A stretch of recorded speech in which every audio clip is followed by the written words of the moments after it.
You know, every single day, your mind goes on this incredible journey. It's a round trip from the bright, busy world of being awake into the deep and, let's be honest, kind of weird landscape of sleep, and then all the way back again.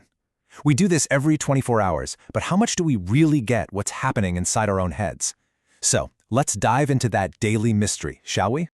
Okay, let's kick things off with a question that might feel just a little too real.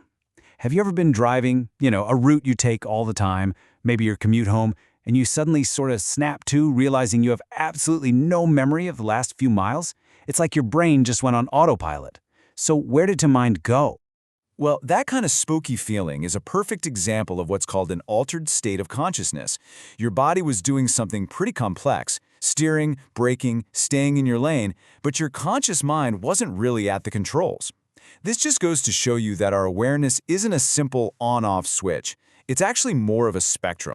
So what is actually going on there? To really get a handle on that autopilot mode, we've got to first pin down what it even means to be conscious in the first place. All right, so what is consciousness really? When you break it down, psychologists have a pretty straightforward definition. It's your awareness of everything that's happening at any given moment, both the stuff outside of you, like the sounds in the room, and everything happening inside your own head, like your thoughts, feelings, and daydreams. So, most of our day, we're in what's called waking consciousness. This is your baseline, right? It's when you feel alert and your inner world feels pretty clear and organized. It's a state you're probably in right now, focused and taking all this in. Okay, this slide right here, this is the one that really unpacks that whole driving thing. Psychologists talk about controlled processes. Just think back to when you were first learning to drive. It took every single ounce of your focus, didn't it?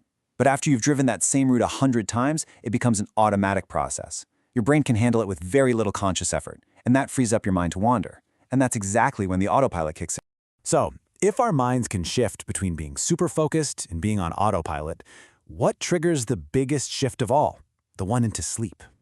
Turns out, it's not random at all. It's this, beautifully orchestrated dance, all run by a master clock buried deep inside your brain. And that master clock? It's called your circadian rhythm. Just think of it like your body's own internal 24-hour schedule. It's the thing that tells your body when to be awake and energetic and when it's time to power down for the night. It's the reason you're a morning person or a night owl. So how's it all work? Well, as the sun goes down and the light starts to fade, this tiny little spot in your brain called the SCN, it's basically your brain's timekeeper, it notices the change. It sends a little message over to the pineal gland, which then starts releasing melatonin, the famous sleep hormone. That melatonin then works like a dimmer switch on your brain's alertness centers, and that's when you feel that familiar, welcome wave of sleepiness. And you know what? This whole powerful, light-driven thing, it's not just for us humans. From sleepy pugs to tired ducklings, that urge to sleep is a fundamental part of biology. This ancient, universal need to crash connects pretty much all life on Earth. All right, so the melatonin is flowing, you're getting sleepy, your head hits the pillow. Now what? What happens next? Let's take a little tour of the brain as it goes down into the different stages of sleep, all measured by its electrical chatter, or what we call brain waves. So right now, as you're watching this and you're focused, your brain is just humming along with these fast little things called beta waves. This is the signature brainwave of a mind that is wide awake, alert, and on the job. But then, as you start to relax, wind down for the day, maybe you close your eyes. Your brain waves start to slow down and get a bit bigger. This is the alpha wave state. It's kind of like the on-ramp to sleep. You're not quite there yet, but you're definitely on your way. And then, boom, the alpha waves fade out, and these even slower theta waves take over. You've officially crossed the threshold. This is stage 1 sleep. It's that super light, drifting phase where you might have one of those weird muscle jerks or feel like you're falling. You know that feeling, right? If I woke you up right now, you might even say, no, I wasn't asleep. And finally, we get to the really deep stuff. Your brain starts producing these huge, slow delta waves.